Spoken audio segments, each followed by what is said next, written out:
Class 10 की प्रमेय 6.5 को कैसे करना है, कैसे इसको प्रूव करना है, तो आपको ये वीडियो देखने के बाद इजीली पूर्वक आपको समझ में आ जाएगा।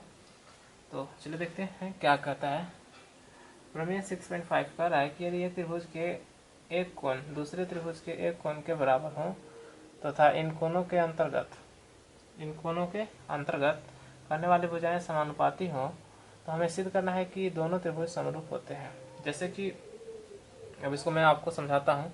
कह रहा है कि यदि एक त्रिभुज के एक कोण, सपोज दैट ये मान लीजिए एक त्रिभुज है, एक त्रिभुज के ये कोण जो है एक कोण दूसरे त्रिभुज के एक कोण, मतलब मान लीजिए कि दूसरे त्रिभुज के जो है दूसरे त्रिभुज है दूसरे त्रिभुज का जो है एक कोण बराबर हो, ये दोनों क्या है बराबर है, ये दिया हुआ है। तो कह रहा है कि तथा इनके कोणों के अंतर्गत करने वाली भुजाएं, इन कोणों के अंतर्गत करने वाली भुजाएं यानी कि कहने का मतलब है ये कोण को बनाने वाले, ये कोण बनाने वाले भुजाएं, तो ये कोण को बनाने वाले भुजा कौन है, तो ए बी और ए सी, ठीक है। अब डी को बनाने वाला जो है ये डी कोण, डी को बनाने वाले जो है भुजा कौन है, तो डी ई और ई एफ, यानी कि ऐसा ये जो है ये बनाने वाले जो है वो क्या होते हैं, भुजाएं समानुपाती होते हैं। चलिए आपको क्लियर हो जाएगा गिवन क्या है, हम आपको लिखते हैं उसके बाद। चलिए यहाँ पे जो गिवन है, गिवन क्या है कि किसी त्रिभुज के जो है एक कोण दूसरे कोण के बराबर है। इट मीन्स कि दिया है हमारा कोण ए बराबर कोण डी। चलिए हमने मान लिया कि कोण ए जो है ये डी बराबर है। अब ये दोनों कोण को बनाने वाले अंतर्गत जो भुजाएं हैं समानुपाती हो, एंड और क्या दिया है यानी कि ए बी, ठीक है, A B by D E, और क्या दिया हुआ है A C by D E D F. ये मतलब कहने का मतलब कि कोण ए को बनाने वाला जो है भुजाएं क्या, ये दोनों भुजाएं, और डी को बनाने वाले ये दोनों भुजाएं, और कोण बराबर है। अब भुजाएं जो है समानुपाती हो, ठीक है, समानुपाती है। समानुपाती का मतलब होता है आप देख रहे हैं ना, संगत बटा में ये भुजा बटा में ये भुजा, ये बटा में ये भुजा, मतलब इस टाइप के है। तो हमको सिद्ध करना है कि जितना हो तो हमें सिद्ध करना है, इसलिए हमें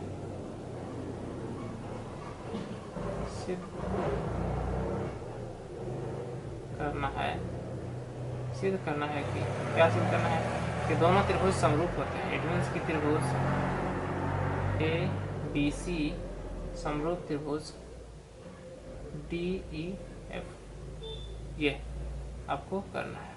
हमारे पास यही दिया हुआ है और हमको सिद्ध करना है कि दोनों त्रिभुज समरूप होते हैं। तो सबसे पहले आपको करना पड़ेगा रचना, जैसे कि आप 6.3 और 6.5 पर मैं जैसे कि मैंने आपको पहले ही वीडियो लेक्चर में आपको बता दिया है, उसमें जैसे रचना करते हैं सेम वहाँ भी रचना आपको करना है। रचना क्या करना है, डी ई भुजा पर एक बिंदु लेना है, मान लेते हैं कि P ले लिया, और डी एफ भुजा पर भी एक बिंदु लेना है, जैसे कि मान लें हम ले लिया Q, और ये इसको मिला देना है, ठीक है। और हमको कल्पना करना है कि हमने जो है यहाँ पे P बिंदु ऐसा लिया है कि डी पी जो है वो इक्वल है ए बी के, और डी क्यू जो है इक्वल है ए सी के। चलिए यहाँ पे रचना लिख देते हैं, P और Q भुजा डी पी और डी एफ पर स्थित है, जो इक्वल है किसके, तो dp जो है इक्वल है ab के, ऐसा हमने रचना किया है। और साथ में क्या है dq जो है वो इक्वल किसके है, ac के, हमने ऐसा रचना किया, ठीक है। इतना तो पहले भी किया जा रहा था, ये सेम है। अब देखिए हम लोग इसमें प्रमाण क्या देते हैं, प्रमाण में क्या करना है इसको देखना है आपको। तो चलिए इसके बाद से हम लोग क्या करेंगे, यहाँ पे हम त्रिभुज ए बी सी और त्रिभुज डी पी क्यू में देखते हैं। देखिए त्रिभुज ए बी सी और त्रिभुज डी पी क्यू में। चलिए देखते हैं। यहाँ पे आपको देख रहा होगा कि ये तो दिया हुआ है कोण ए बराबर कोण डी, कोण ए इक्वल टू कोण डी, ये तो गिवन है, गिवन से लिखिए। और आप यहाँ भी देख रहे हैं कि हम लोग रचना में क्या किए हैं कि ए बी जो है वो किसके इक्वल है, भुजा डी पी के इक्वल है, ये रचना किए हैं क्योंकि ये रचना हुआ है। और ए सी जो है किसके बराबर है, डी क्यू के, ये भी रचना किए हैं, ठीक है, रचना किए। अब यहाँ पे हम देख रहे हैं कि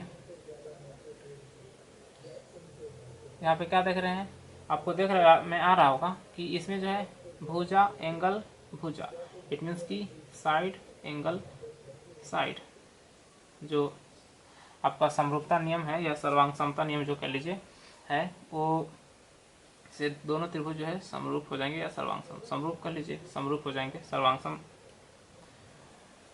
भी हो जाते हैं। तो यहाँ पे कर लेंगे हम यहाँ पे कि ए बी सी समरूप है त्रिभुज डी पी क्यू के, और जहाँ समरूप हो गया तो सीपीसीटी नियम हो जाएगा। सीपीसीटी नियम के तहत हम लोग क्या जानते हैं, से हम लोग जानते हैं कि जो संगत होगा वो संगत कोण कह लीजिए जो है इक्वल होता है, यानी कि कोण बी जो है पी के बराबर हो जाएगा, कोण बी जो है कोण पी के इक्वल हो जाएगा। और यहाँ आप लिख लीजिए कोण सी जो है वो कोण क्यू के इक्वल हो जाएगा, ठीक है। आई होप इतना समझ आया है।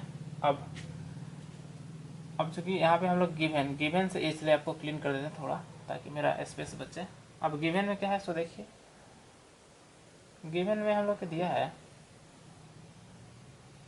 कि देखिए यहाँ पे दिया है A B by d equal है किसके, a C by d f के, ये दिया हुआ है, ठीक है।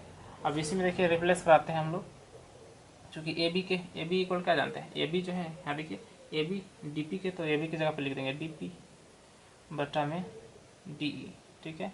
उसके बाद यहाँ पे का ए सी की जगह पे डी क्यू जानते हैं तो डी क्यू लिख देंगे, कोई दिक्कत नहीं। और डी एफ है तो डी एफ रहेगा, ठीक है। अब थोड़ा सा यहाँ पे आपको रेसिप्रोकल करना है, आपको मैं समझा सकता हूँ अभी भी, लेकिन थोड़ा सा टाइम ज़्यादा लग जाएगा, इसीलिए शॉर्ट करने के लिए आपको डायरेक्ट हम करते हैं, आपको परिणाम डायरेक्ट दिखेगा।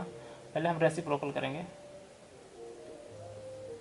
रेसिप्रोकल करने पे क्या होता है, ये ऊपर चला जाएगा, डी ई ऊपर चला जाएगा और डी पी नीचे आ जाएगा, इक्वल यहाँ भी वही डी एफ ऊपर चला जाएगा और डी क्यू नीचे आ जाएगा। बस पॉइंट टू पॉइंट समझते रहिए। अब इसमें करना क्या है कि इसमें आपको चूँकि डी ई है, डी ई में से हम जो है इसको घटाना चाहते हैं तो एक घटाना पड़ेगा, यानी कि लिखेंगे D E by D P में से एक घटा दिए, यहाँ भी D F by D Q में भी एक क्या कर दिए, घटा दिए। अब थोड़ा सा इसका सॉल्व कर लीजिए, डी पी बटा क्या हो जाएगा, डी ई माइनस ये ऊपर चला जाएगा, डी पी एलसीएम भिन्न का जोड़ घटाव कर रहे हैं, वैसा ही आपको समझ में आ रहा होगा। डी क्यू भी है मेरे पास, और यहाँ पे क्या हो जाएगा, डी एफ में से क्या कट जाएगा, ऊपर जाके डी क्यू कट जाएगा, ठीक है। अब क्या रिजल्ट बचा है देखिए, तो डी ई में से डी पी घटेगा, डी ई में से डी पी घट जाएगा तो क्या बचेगा, पी ई बच जाएगा, आपको समझ आ रहा होगा, पी ई बटा डी पी। अब देखिए यहाँ पे क्या बचेगा, ये डी एफ में से डी पी, सॉरी गलत रखा, डी एफ होना चाहिए, डी एफ में से घट जाएगा डी क्यू, तब बच जाएगा आपका क्यू एफ बच जाएगा, और क्यू एफ बटा डी क्यू है। अब देखिए बहुत इंपॉर्टेंट पॉइंट मिला है हम लोग को, फिर आपको समझ में आएगा रेसिप्रोकल करने पर, रेसिप्रोकल करने पर क्या हो जाएगा, तो ये ऊपर चला जाएगा, यानी कि ये जो है आपका डी पी ऊपर चला जाएगा और पी ई नीचे आ जाएगा। उसी प्रकार से डी क्यू ऊपर चला जाएगा और क्यू एफ नीचे आ जाएगा। अब देखिए इससे आपको एक बहुत इंपॉर्टेंट पॉइंट मिला है, आई होप ये कट गया होगा, इतना तो समझ में आ रहा होगा। चलिए इसको और थोड़ा सा इधर लिख देते हैं, D Q by Q F शायद नहीं कटा हुआ है। अब देखिए इसे क्या है, यहाँ पे हम लोग देखेंगे कि ये क्या है, डी पी बटा पीई, डी पी बटा पीई और डी क्यू बटा क्यू एफ। यानी कि यहाँ पे हम अगर करेंगे नाउ प्रमेय 6.2 अगर लगाएंगे यहाँ, तो हमारा जो है हो जाएगा पी क्यू जो होगा, पी क्यू ये भुजा, ये लाइन जो है, रेखा जो है ई एफ के समांतर हो जाएगा। आई होप आपको 6.2 थ्योरम आपको पता होगा। यदि आपको नहीं जानते हो तो हमारे चैनल पे वीडियो अवेलेबल है, आप देख सकते हैं। तो इतना हो गया। अब जो है यहाँ पे करना क्या है कि जब इक्वल हो गया तो आपको एक समझना पड़ेगा कि सपोज दैट दो लाइन जो है, दो समांतर लाइन है, और दो समांतर लाइन को तीसरा जो है कोई रेखा या लाइन कट कर रहा है, तो बनते हैं संगत कोण। और संगत कोण जो है इक्वल होते हैं कब, जब एल और एम जो है लाइन समांतर हो और तीसरा प्रतिच्छेद करे, तो जो संगत कोण बनते इक्वल होगा। तो वैसे ही है ये, चूंकि हम लोगों ने प्रूफ कर दिया समांतर है ये दोनों लाइन, और इसमें ये कट कर रहा है, तो ये एंगल और ये एंगल आपका संगत बन रहा है, संगत कोण। और ये दोनों इक्वल हो जाएंगे। यहाँ भी देख लीजिए और ये इक्वल हो जाएंगे। तो यहाँ पे हम क्या लिखने वाले हैं कि पी कोण जो है ई के इक्वल हो जाएगा, यानी कि यहाँ पे कोण पी जो है इक्वल हो जाएगा कोण ई के। और क्या हो जाएगा भाई, तो और जो है हो जाएगा यहाँ पे कोण एफ जो है इक्वल हो जाएगा कोण क्यू के। बहुत सिंपल है। अब पर हम लोग जो है एक रिजल्ट जानते हैं, अब आपका कंप्लीट हो गया। कोण बी जो है इक्वल था किसके, पी के, अभी जस्ट हम लोग ने देखा था। और कोण सी जो था इक्वल क्या था, कोण क्यू के। ठीक है, ऐसा यहाँ पे आप देख रहे हैं कि कोण बी जो है पी के इक्वल है, कोण सी जो है क्यू के इक्वल है, और पी जो है इसके इक्वल है, और ये क्यू जो है एफ के इक्वल है। इट मीन्स कि क्लियर है दोस्तों कि जो है बी जो है ई के भी इक्वल हो जाएगा। इसलिए नाउ कोण बी जो है कोण ई के इक्वल हो जाएगा, और कोण सी जो है किसके इक्वल हो जाएगा, कोण एफ के इक्वल हो जाएगा। ठीक है, नाउ अब क्या कर सकते हैं, फिर से देखेंगे तो अब देखें हम लोग कि ये तो कोण ए बराबर कोण डी दिया हुआ था, और हम लोगों ने प्रूफ कर दिया कि कोण बी जो है बराबर कोण ई, कोण बी बराबर कोण ई प्रूफ कर दिया।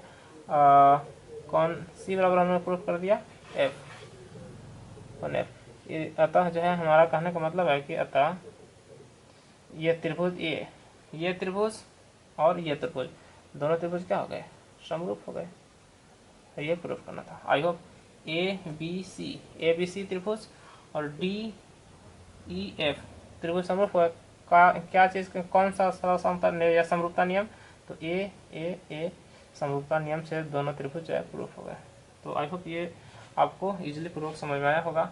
यदि आप जो है ये एक टाइम या फर्स्ट टाइम या एक दो बार में अगर नहीं समझ में आए, तो आप इसको 2-3 बार वीडियो को देखिए और समझने का प्रयास करिए। ये आपको समझाने के लिए था।